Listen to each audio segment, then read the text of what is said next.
यह कहानी एक छोटे से गांव में रहने वाले एक गरीब किसान की है, जिसका नाम रामू है।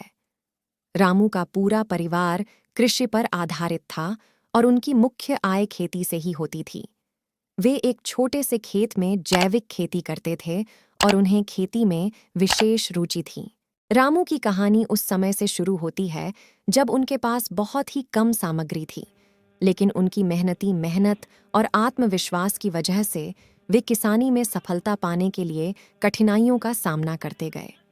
वे सिर्फ जैविक खेती की तरफ ध्यान केंद्रित करते और खेत में उर्वरकों के बजाय उर्वरक की जगह खेत में खाद प्रदान करते थे।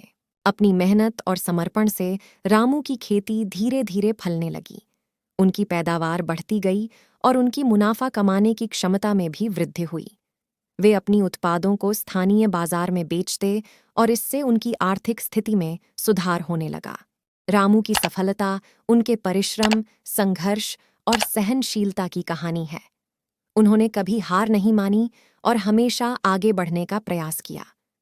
उनकी कहानी गांव के लोगों के लिए प्रेरणा स्रोत बनी और उन्होंने दिखाया कि छोटे सपनों को हकीकत में बदलने का सबसे महत्वपूर्ण कदम है मेहनत और संघर्ष। इस कहानी से हमें यह सीखने को मिलता है कि सफलता पाने के लिए धैर्य और परिश्रम अत्यंत महत्वपूर्ण होते हैं, चाहे आप किसी भी क्षेत्र में हों।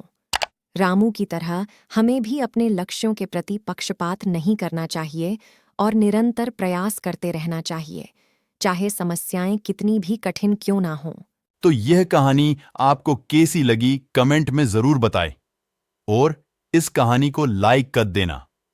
और ऐसे ही मजेदार हिंदी स्टोरी मनोरंजन कहानियों के लिए हमारे SU वॉइस चैनल को सब्सक्राइब जरूर कर लेना। तो मिलते हैं आप सभी को एक और न्यू कहानी के साथ।